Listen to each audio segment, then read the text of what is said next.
the artifact? Inside. Open it. Who the hell are you? I suspect you already know.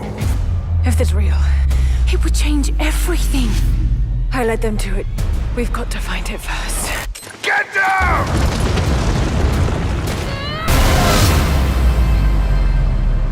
How's it going, guys? Today I wanted to bring you a review of Rise of the Tomb Raider, specifically the PC version. Does this title rise above the sarcophagus like a mummy or crash and burn like the Hindenburg? That analogy makes no sense. Anyway, let's find out. Let me preface by saying that I am not a longtime Tomb Raider fan. My introduction to the franchise began with Tomb Raider 2013, a game I, for the most part, very much enjoyed. Needless to say, that's what makes this review very difficult, because this game does have a fair number of problems. I am also reviewing the 20-year celebration edition that I got off of Steam for $30. That being said, let's get right into it, starting with graphics and performance. This game is truly a piece of eye candy. Snow-capped mountains, lush valleys, and barren desert tombs are just some of the awesome locations on display. There is a serious attention to detail with the visuals, and I had a hard time trying to find any visual assets that did not compare to the rest of the game's quality. In terms of frame rate, I have no complaints. In some sections I was getting over 120 frames per second, and I rarely dropped below 50 frames per second. Keep in mind I am playing on high settings. Considering how great the game looks, I was very happy with the frame rate overall. One glaring flaw, however, was the performance. One glaring flaw with regards to the performance is the fact that the game can crash if you are playing in DirectX 12, which is a shame because DirectX 12 yields higher frame rates but is very unstable, so I do recommend playing in DirectX 11. On to our next section, gameplay. In terms of core mechanics, the game is very similar to Tomb Raider 2013. You will go through the main story through various semi-open hub zones with a number of side objectives, such as missions from NPCs, collecting relics and documents, and optional tombs to raid. The optional tombs continue to be a highlight of the game, much like Tomb Raider 2013. I just wish it was more incorporated into the main game. Platforming is the same. It's functional, but it is really challenging, with the exception of a few key moments throughout the story. Lara does get a number of tools to help her traverse obstacles, including a hook rope for those particularly high ledges. Combat is your usual third-person action game affair.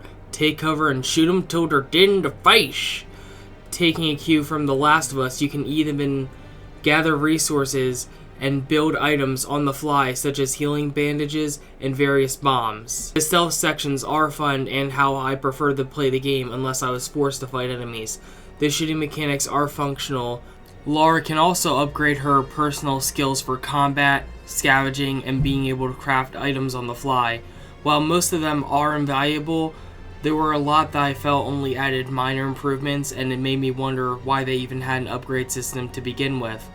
The 20-year anniversary edition also comes with DLC, including various outfits for Lara, DLC missions, one of which is called Blood Ties, which allows you to explore the Croft Manor. I highly recommend it. It was a real treat. And a zombie survival mode. No, I'm not kidding. Next up, story. Without getting too much into plot details, the game focuses on Lara Croft looking for the lost city of the Prophet in order to redeem her father's name, who died labeled as a madman for his research into immortality. Lara is more experienced and hardened by her last adventure, and it shows through in the game with her reactions to both the dire and mystical elements around her.